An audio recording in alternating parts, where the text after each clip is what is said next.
Rodrigo, bom que você falou da Michelle, que a gente já usa esse gancho, né? Muita gente, assim que saiu o áudio do Vorcaro com o Flávio, surgiu o nome da Michelle de novo. Ah, porque a salvação é a Michelle, o único nome que sobrou é a Michelle, porque o Eduardo está nos Estados Unidos, só sobrou o nome da Michelle. E aí a Michelle vem e diz que não vai ser candidata, o próprio Flávio batendo fortemente nessa tecla, de forma alguma a Michelle vai ser candidata. Jair Bolsonaro quer que eu continue firme. Qual é o problema nessa relação? Porque a Michelle diz que não há problema com a família, mas a gente sente sim que existe essa rusga familiar. Aonde surgiu esse problema? Da onde é que a gente pode depreender que surgiu esse problema? Ela queria de fato ser candidata ou vice nessa chapa aí que você sugeriu, Tarcísio Michele? Essa é a narrativa da turma mais eduardista, digamos assim, né? Que vem batendo muito na Michelle, a turma do PEN, né? Vem batendo muito no Nicolas, que é próximo da Michelle, enfim. Eu acho que existe essa percepção dessa ala bolsonarista, né, de que a Michelle foi mordida pela mosca azul, quer o poder e tudo mais. Eu não sei se eu compro essa tese. Eu vou apresentar aqui uma visão alternativa, eu não tenho bastidores, né? Mas eu vou apresentar uma visão alternativa que bate com a reação que a gente está vendo, com o comportamento que a gente está observando da própria Michelle, talvez até do próprio Nicolas, nessa história toda, desde que veio à tona o caso Vorcaro. Eles estão se mantendo afastados. Um jornalista tentou perguntar a Michelle sobre isso, ela falou, pergunta para o Flávio, e riu. Né? Então, talvez seja o caso, Neila, de que eles soubessem, Michele, Tarcísio, Nicolas, eles soubessem do telhado de vidro que coisas viriam à tona e talvez estejam no começo. Quem é que pode bater o martelo e dizer que acabou, né, que passou pelo grande teste com a crise do Vorcaro e daqui para frente vai ser céu de brigadeiro? Eu acho que é desconhecer o que costuma fazer a turma do PT nas campanhas. Né? Então, eu acho que talvez cientes de que o Flávio, digamos assim, tem rabo preso, não é o candidato mais limpo, né?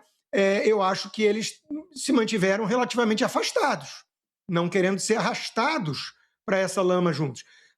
Basta notar aqui, né, que essa turma que eu mencionei, do Carlos, do Eduardo, eles cunharam uma expressão que eu considero muito esquisita, né, que é a direita limpinha. Então, eles estão abertamente condenando pessoas que defendem a limpeza na política. A única alternativa que eu conheço, se o meu português não está falho, o oposto à direita limpinha seria uma direita sujinha.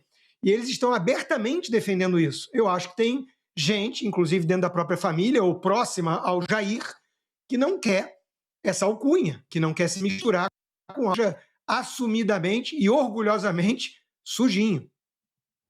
Felipe, por favor, sua pergunta. Viu, vendo você falar agora na pergunta da Neira, percebe-se que a direita está dividida, né? A direita tem muitos conflitos internos, né? Inclusive você, em vários vídeos que você publicou na sua rede social, você critica, né, essas picuinhas da direita com ela mesma, né? A direita pede praticamente para ela mesma, né? Nicolas aparece, o pessoal quer abafar o Nicolas.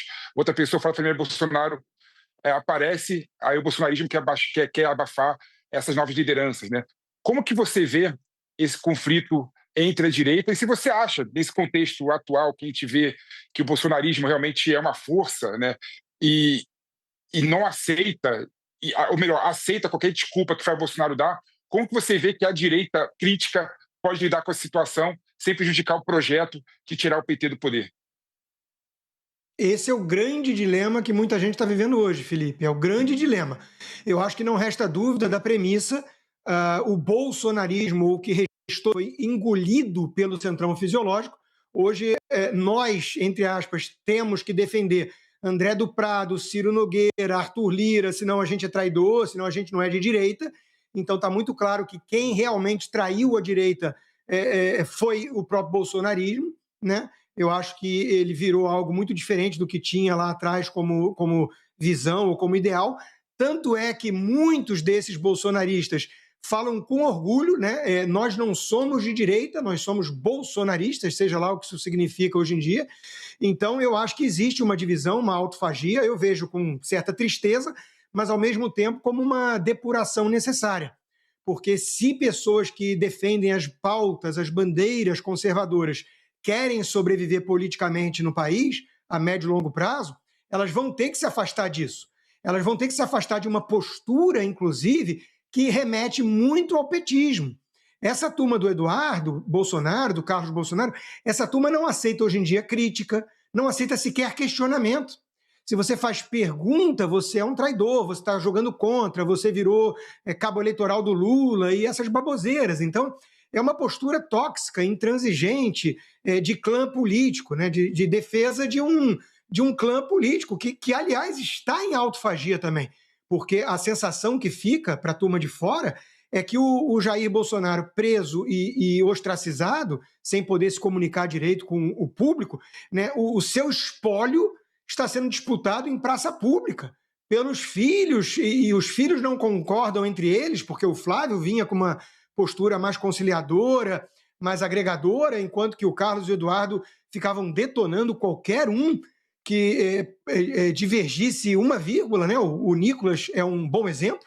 O Flávio gravou vídeo ao lado do Nicolas, chamou de moleque de ouro, disse que estava 100% com ele. Enquanto isso, o Eduardo e o Carlos metralhando o Nicolas todo santo dia, inclusive apoiando figuras, né, que acham que o Nicolas é culpado por tudo de ruim que acontece no país, né, de maneira totalmente desonesta. Então, está claro que está acontecendo uma divisão, e eu olho com tristeza porque me parece que essa turma do Carlos Eduardo, essa turma está muito mais preocupada com o controle da oposição, do bolsonarismo ou da direita, do que com o país, do que com o Brasil. Quem é que dizia que o meu partido é o Brasil? Era o Jair Bolsonaro. Quem é que dizia eu não tenho político de estimação? Era o Jair Bolsonaro. Então, hoje em dia, os seus filhos estão jogando tudo na lata do lixo, estão colocando o seu legado a perder. E é lamentável ver isso e ver a postura, né, de pessoas que se dizem de direita, mas passaram a defender um clã político. Outro dia, até o Jair Renan foi para cima do Nicolas, e a turma precisa agora apoiar o Jair Renan, senão você não é fiel, não é leal, não é bolsonarista. Ser fiel ao Jair Renan, acho que não é uma bandeira louvável para quem se diz de direita, né? Vai ter, até onde sabemos, apuração inclusive do Gadelha, aqui no caso do Metrópolis, mas toda a imprensa já está noticiando isso, a possibilidade do encontro entre o Flávio Bolsonaro e o presidente dos Estados Unidos, onde você mora, Donald Trump. O que a gente pode depreender desse encontro? Assim, foi uma reunião cavada, assim, a duras penas pelo Eduardo Bolsonaro? É um momento de tentar tirar o foco dessa história do Vorcaro e tentar colocar essa reunião com Donald Trump como um grande ganho para o Flávio Bolsonaro? Olha, Donald Trump vai apoiar a minha candidatura, vai apoiar a direita para as eleições de 2026 no Brasil. É por aí? Do lado do Flávio não resta a menor dúvida, né, de que essa é a intenção. Eu só não sei qual é a intenção do Trump, eu posso especular. O que eu acho que não vai acontecer, Neila, é um apoio direto do Donald Trump ao Flávio. Eu acho que a administração Trump vai se manter totalmente neutra nas eleições do Brasil, e as minhas fontes dizem que, inclusive, há um afastamento concreto, sim, entre o Trump e o Eduardo, por exemplo, que mora nos Estados Unidos, né? O Eduardo não tem mais a mesma entrada na Casa Branca, a mesma proximidade com nomes importantes da gestão Trump como ele já teve no passado. A gente sabe que o Joesley agiu para aproximar o Lula do Trump, que o Trump é um businessman, alguém com uma visão pragmática, e quem está no poder é o Lula, e ele quer extrair o máximo de vantagens de acordo com o interesse americano nas relações com o Brasil, e é isso que ele está fazendo. Mas ele vai se manter neutro nas eleições brasileiras, essa é a minha visão. E qual pode ser o interesse do Trump, então, em encontrar o Flávio se realmente ocorrer esse encontro? Eu consigo pensar numa hipótese. Ele está negociando com o Lula muitas coisas, a gente sabe disso. A gente sabe também que o Lula não vai entregar metade do que promete, porque é o Lula. E eu acho que o Trump quer sempre manter ali uma espécie de alerta ou de ameaça do tipo: Lula, lembre que eu tenho o plano B, lembre que existe uma alternativa, lembre que eu posso começar a tentar favorecer ou defender ou apoiar publicamente que seja, né, ou com outros mecanismos, o seu adversário. Eu acho que vai muito mais por aí do que qualquer outra coisa, porque o Flávio vai ter um encontro, se tiver, protocolar com o Trump, vai discutir um eventual governo seu, que a gente sabe que seria, inclusive, mais pró-América do que o governo Lula, isso não tem a menor dúvida, mas e pró-Israel e por aí vai. Agora, de concreto, ele não tem nada para colocar na mesa hoje. O Lula tem. Rodrigo, você pega, por exemplo, a esquerda, né? O Lula ele sempre buscou a hegemonia da esquerda. Né? Você pega, por exemplo, o debate de 2022, 98, e 2022 e as eleições passadas, fugiu agora, a eleição. Todos os candidatos estão praticamente no Ministério do Lula. Simone Tebet, Boulos, ou seja, o Lula abafou a liderança da esquerda e é candidato único da esquerda. A direita, além do Fábio Bolsonaro, tem o Caiado e tem o Zema, por exemplo, e talvez outros candidatos que possam aparecer até lá. Como é que você vê outras candidaturas de direita? Né? Zema, o Caiado, você vê com entusiasmo ou você acha que não tem como crescer nessa polarização que tem entre o Lula e o bolsonarismo? Bom, em primeiro lugar, eu concordo, né, que a direita conseguiu produzir novas lideranças ou resgatar antigas, que o Caiado não é novo na política. O Zema, sim, veio de fora da política, é um empresário de sucesso na iniciativa privada e foi um governador bem avaliado e reeleito em primeiro turno em Minas Gerais.